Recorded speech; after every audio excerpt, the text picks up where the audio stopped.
तुम्हारी कंट्रोवर्सी भाई तुम्हें मुबारक हो।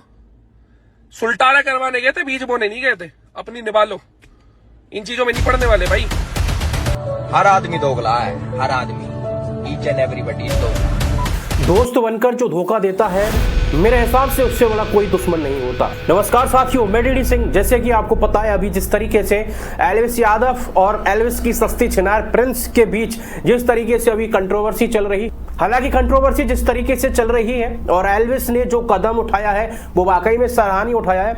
हालांकि इस वक्त कुछ ऐसा दौर हो गया है, हाथी चले बाजार और कुत्ते भौंके हजार, क्योंकि एल्विस अपने काम में बिजी है और सस्ती छिनार प्रिंस जैसे कुछ ऐसे लोग हैं, इवन प्रिंस खुद, अब उन्हें मौका मिल गया है चिल्लाने का और हाथी अपने काम में जा रहा है, मस्त है। और पीछे से वो कुत्ते भाव भाव कर रहे हैं कि भाई हमारी वजह से सब कुछ शांत हो गया, चुप पड़ गया।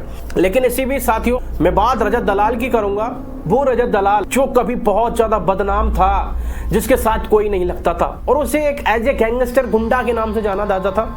इवन हम भी कहीं ना कहीं यही फील करते थे। लेकिन जब वो बिग बॉस में गया तो उसने कोशिश की अपने आप को सुधारने की। लेकिन जब आपको पता है साथियों, बिग बॉस 18 के अंदर जो लास्ट मीडिया राउंड था, वहां किस तरीके से मीडिया बुरी तरीके से बैंड बजा रही थी, गलत तरीके से जितना हो सके उतना शब्द निकाल रहे थे, बुरे से बुरा रजत के लिए।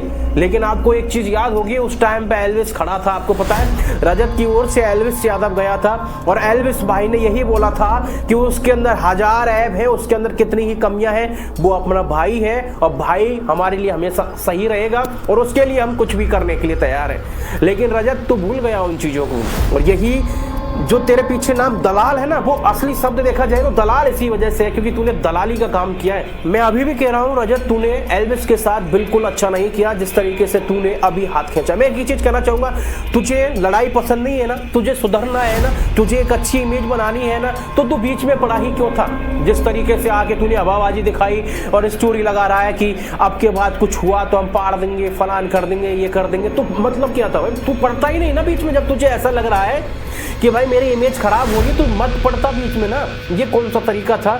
तू बस इस तरीके से आग लगा के चला गया और फिर बाद में कह रहा है कि भाई मैं जूते बजाने के लिए नहीं आया था, मैं तो तुम लोगों में सुलह करवाने के लिए आया था। तुम्हारी कंट्रोवर्सी, तुम्हें मुबारक। वाह बेटे वाह, कमाल कर दिया रजत तूने। आज मैं कह रहा हूं तेरे से नफरत हो चुकी है और मैंने तुझे अनफॉलो कर दिया है। इसी वजह से क्या है, और तेरे अंदर कोई कमी नहीं। हालांकि मैं मानता हूं तू एक अच्छाई की ओर बढ़ रहा है, बहुत अच्छी बात है। तूने लड़ाई छोड़ी, बहुत अच्छी बात है।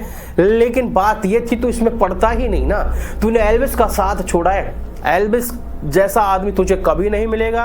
और मैं अभी भी कह रहा हूँ, पहले ही दुनिया एल्विस के लिए कुछ भी गए, एल्विस लड़का वाकई में नेक है और जिसके लिए वो चाह लेता है ना, वो जान देने के लिए तैयार रहता है। लेकिन तूने हमेशा धोखा दिया है। बाकी का साथियों, आपका क्या कहना है? जिस तरीके से रजत दलाल ने इस तरीके से किया है, नहीं करना चाहिए था, क्या राय है और जरूर बताइएगा।